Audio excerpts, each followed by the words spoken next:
Did you know some local residents were recognized in a recent knighthood ceremony from the French Legion of Honor, and that ceremony was held right here in Volusia County. Hi and welcome to Volusia Magazine. I'm Amber Patterson. We'll have that story today along with information about how Volusia County's Daytona Beach Airport is just plain easy. And then a look at the true definition of snowbirds visiting Volusia County's beaches. Those stories, news, and more coming right up on Volusia Magazine. Stay tuned.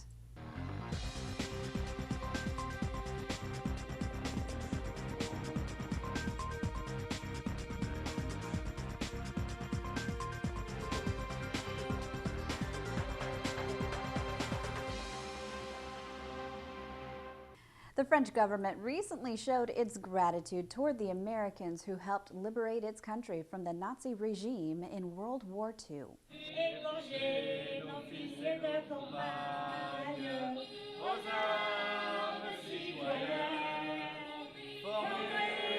During an emotional ceremony in the Thomas C. Kelly Administration Center in DeLand, the Consulate General of France honored 21 local veterans who fought alongside the French during World War II. Je vous présente Chevalier de la Légion d'honneur.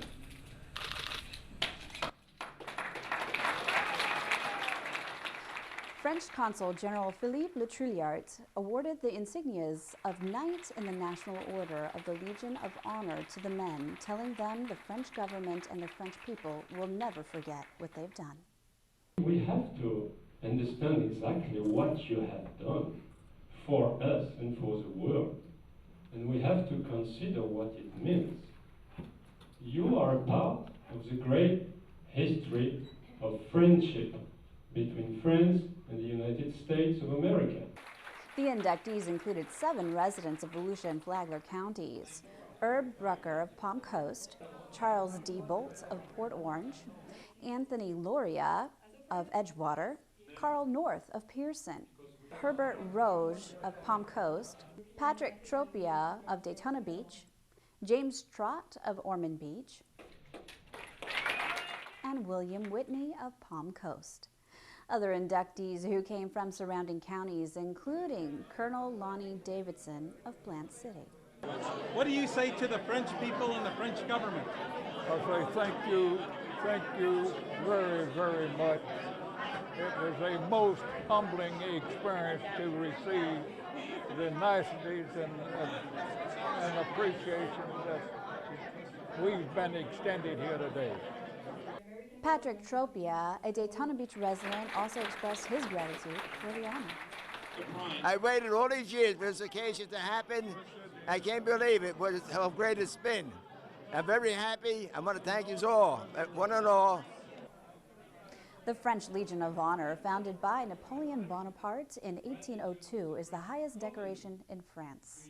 The distinction includes 5 degrees: Knight, Officer, Commander, Grand Officer, and Grand Cross. The French government has made a commitment to honor every single World War II vet that fought over France, under the sea of France, or in France during World War II. We found over 15,000 vets that actually were in Normandy. So today is another day where we decorated, I think 17, 4 couldn't come today. Famous Americans who've been inducted into the Legion of Honor include inventors Thomas Edison and Alexander Graham Bell, General Douglas MacArthur, astronomer Simon Newcomb, sculptor Auguste St. Gaudens, painter John Singer Sargent, and former President Dwight D. Eisenhower and former Secretary of State Colin Powell. If you visit Volusia County beaches recently, you may have noticed thousands of visitors who are once again making our area their winter home. The visitors are of the feathered variety. More than 14 different species of gulls make Volusia County beaches their home from November through March, making it North America's largest concentration of gulls. The seabirds spend the day along the Halifax River and other inland waterways and on the ocean. Then around 3 p.m. they head for the beaches at Daytona Beach shores, and at night as it gets dark they fly offshore to roost in ocean waters just beyond the breakers. Michael Brothers, manager of the county's Marine Science Center, said of the 14 species of gulls, there are 5 species that human visitors can see every day. This is one of the greatest wildlife spectacles in Florida, and it takes place every evening during the winter months right here in Volusia County. And it's an extraordinary accumulation not only of gulls, but of many different kinds of gulls. We've had over 14 species of gulls that have been found there. Most of them are 5 species that are the most frequent visitors. And these are the laughing gull, the ring-billed gull, the herring gull, the lesser black-backed gull, and the great black-backed gull. Brothers said researchers at the Marine Science Center soon will be conducting a research project on the lesser black-backed gulls to better understand these birds, which were virtually unknown in the Volusia area 40 years ago. The great mystery is, where did these birds come from? Because they weren't just not found in Florida, they weren't found in the United States. They weren't found in North America.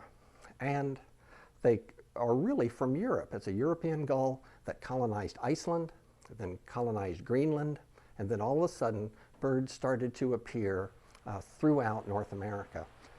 The mystery is, where do these gulls come from? And so the Marine Science Center is working with the bird bander on a research project to find out the origin of these birds. Where are all of these birds coming from? Large concentrations of gulls can be found up and down the county's beaches, but the best viewing area is in Daytona Beach shores between 3 and 6 p.m. If you'd like to learn more about the Marine Science Center in Ponce Inlet, which is also home to the Mary Keller Seabird Rehabilitation Sanctuary, you can visit the center online at marinesciencecenter.com. The holiday travel season is upon us, and while Daytona Beach International Airport is just plain easy and convenient, travelers still need to allow additional time for airport ticketing and screening. The Transportation Security Administration, or TSA, urges holiday air travelers to bring plenty of patience to the airport and plan ahead to avoid unnecessary delays at the security checkpoints. During the heavy travel volume periods throughout Thanksgiving, Christmas, and the New Year holiday, passengers should be security ready when they arrive at the airport. We recommend people basically come to the airport earlier than they otherwise would. Don't bring any wrapped packages because the TSA folks will probably unwrap those packages. And basically try to plan your trip as well in advance as you can. We're not expecting vast crowds, but it will be more crowded. Several days leading up to Thanksgiving and the days after Thanksgiving, but not Thanksgiving Day itself. Passengers approaching security checkpoints should have their travel documents, tickets, boarding passes, and picture IDs, and they should have them out and ready for inspection. Coats and jackets should be off, and all carry-on items, including laptop computers, should be ready for inspection prior to reaching the security checkpoints. Some additional tips include packing fragile items in a carry-on bag in order to minimize the risk of damage or loss, identification tags in and on all baggage including laptops, and finally the bags should be unlocked. If TSA security officers need to open a locked bag for inspection, they may have to break the lock. TSA approved locks have a locking system that enables security officers to open and relock your bag. Steve Cook, Business Development Director for Daytona Beach International Airport, said travelers can save a lot of time by traveling to and from the county's airport in Daytona Beach. It'll be a great experience for all if you decide to use Daytona Beach International Airport because it's a great airport, and when we say it's just plain easy, it's the truth, and people know that, and our traffic has been improving because of that. For more information, you can visit flydaytonafirst.com.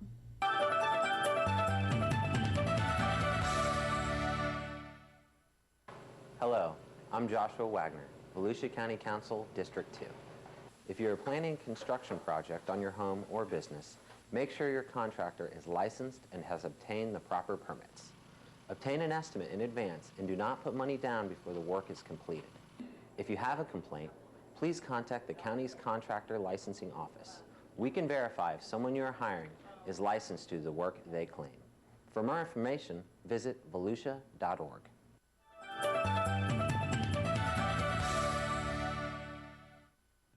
A local nonprofit that's been helping to put adults with disabilities to work for more than 45 years is looking to partner with more local businesses.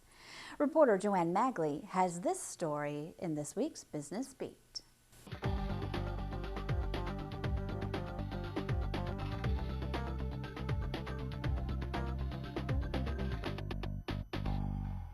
WORC in Daytona Beach was founded in 1969 by Geraldine and Vance Schwartz after recognizing the need for an organization to develop work skills and provide job training for people with disabilities. One of the things that we hold so important in our mission is the idea that we are imparting a certain amount of independence to these individuals, and they are then able to earn a paycheck, to do community service, to function in the community, very much like you and I do. Kelly Ferguson is the president and CEO of WORC and says their contracts division offers area employers an alternative, dedicated workforce to do a number of tasks, including packaging, labeling, and preparing bulk mailings. She says they have the capacity to take on more jobs and would love to partner with more area businesses. The business community, we would love for them to know that we are here to serve them as a resource. If they have a contract need or something that they would like to take off the plates of their current employees, perhaps it's something that can't be automated, but it needs to be done. Those are tasks that we can certainly take on for them, and my colleague Kelly Johannesson could help them with that in terms of getting them a price for services. Current customers include Boston Whaler, Florida Hospital, Halifax Health, Native Sunglasses, and NASCAR. We have done document preparation, removing fasteners, Post-it notes, things like that from documents for scanning and shredding. We have assembled sticker packets for NASCAR. In the past, we have done things like assembling welcome gifts for spring break visitors and people that are coming to our area. If a company is interested in contracting with WORC, a time study is done and a labor price is determined. Generally, they come to us with a request for more information on a particular task that they might have. And our organization conducts time studies with the participants because our participants are paid a portion of the prevailing wage. We have a relationship with the Department of Labor, so we pay based on the productivity of the individual as it relates to the prevailing wage for the particular job that they are doing. In addition to contract services, WORC has a fully functioning wood shop where workers make survey stakes for surveyors, pavers, and other contractors. The facility also has a full-scale culinary kitchen where participants learn how to operate commercial kitchen equipment and serve meals in a sanitary setting. The resources that we receive from the government and other sources, between those resources and the actual funding that is required to provide the services, there is about a $20 per person gap per day. And so we make up that gap, or we work very hard to make up that gap through private funding and looking to our community for additional resources to help us fill that void. Some of those resources include annual fundraisers. Every year, workers make a holiday ornament that's sold by local businesses throughout Volusia County. People like Lynn, who pour the molds, glaze the pieces, fire them in the kiln, and then package them for retail. Area retailers sell the ornaments for $17, and WORC keeps all of that money. Ferguson says whether it's making holiday ornaments or doing assembly tasks, having the job is very meaningful to the workers. Many of them, they really enjoy the opportunity to earn a paycheck, to be very productive, to have a job where they know what's expected of them and they're very, very capable of completing it very well, take a lot of pride in their work. It's a wonderful opportunity for them to earn that extra personal money that they might need for entertainment or their own personal needs. And things like that, it's a great opportunity for them to be able to earn that independence. For the Business Beat, I'm Joanne Magley. The University of Florida Extension Office has many programs to support the horticultural and agricultural community here in Volusia County. And now they're taking it on the road. Our residential horticultural specialist, Joe Sewards, gives us the details.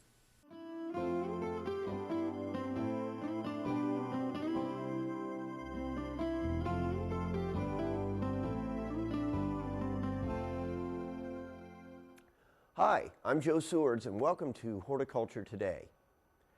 Today I want to talk about some of the services that we offer, horticulturally speaking, here at the University of Florida Extension in Volusia County. The Extension office here is tied to and is an extension of the University of Florida, which is the land-grant university in the state of Florida. If you have questions about plants, if you're new to Florida, you don't know what to plant, any gardening related question, we can help you with. We are your source for unbiased, research-based information based on the latest research from the University of Florida. Our job here is to extend the resources of the University of Florida to the general public. We have a wide variety of educational opportunities for you, the homeowner. We have classes and seminars, we have workshops, and we also have our Volusia County Master Gardener Plant Clinic. At the Plant Clinic, that's a place where people can come to the office and bring us samples of plant problems they may be having at home. If you don't want to make the trip out here, you can also email us. You can also call us on the phone and we'll do our best to help you. And we have the resources of the University of Florida literally at our fingertips. And we can call specialists at the university who can help us answer any questions that we can't.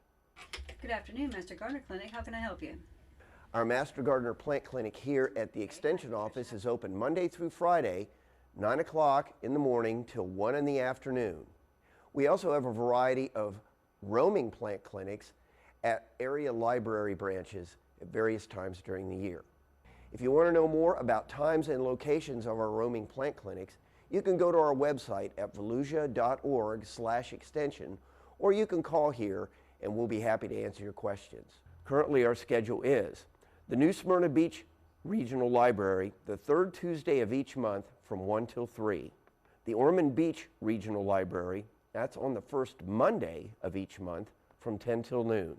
The Port Orange Regional Library will be the second Monday of each month from 2 o'clock in the afternoon till 4. We're also at Sugar Mill Gardens, the third Wednesday of each month from 9 to 11. We are available here at the Extension office.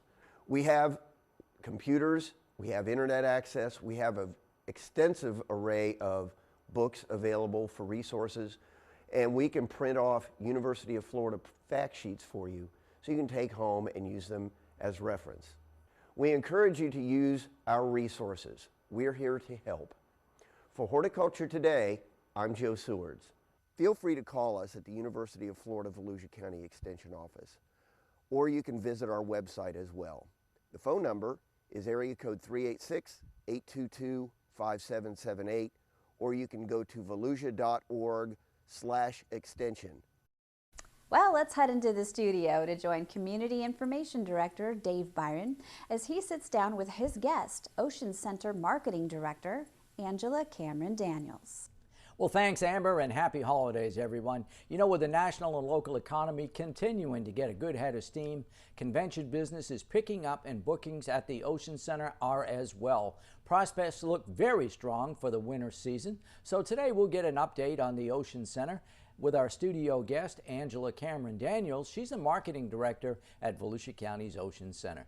Angela, how you doing? I'm fine, Dave. How are you doing? Thank you very much. Happy holidays to you. Yeah, happy holidays to you. Hey, Angela, the county's fiscal year ended September 30th. When you look back at the most recently completed fiscal year, how did the Ocean Center do in general terms? We did good. We had 102 events versus the 97 events to the prior year. I mean, you can tell that the meeting trends are starting to rise. I mean, according to everything that you read, attendees and numbers of meetings that businesses are holding. I see an increase for us, and we're getting some new business. Each year we're adding new events, and really we have that great repeat business that we always have every year, which they love our building and our destination. I know that one of the things that the Ocean Center has been doing in tandem with the Convention and Visitors Bureau is trying to bring people into the community to take a look at the area, take a look at the Ocean Center. You call them familiarization tours, and you've had a lot of emphasis on meeting planners.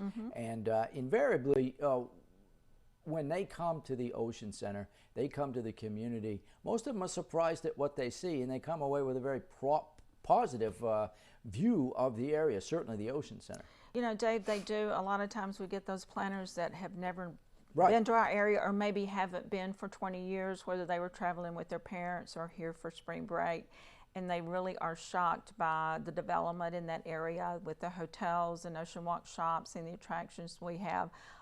Love the airport. We fly them into Daytona International Airport. Love the accessibility, the ease, and the fact that it's only 10 minutes away from our building.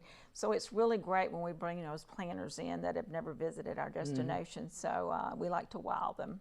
You know, you've had a little infusion of additional marketing money. You've got some additional salespeople at the Ocean Center. You've got a very sophisticated marketing plan now. It seems to be that, you know, things are starting, with the economy getting better, that things are really starting to click a little bit, I would think.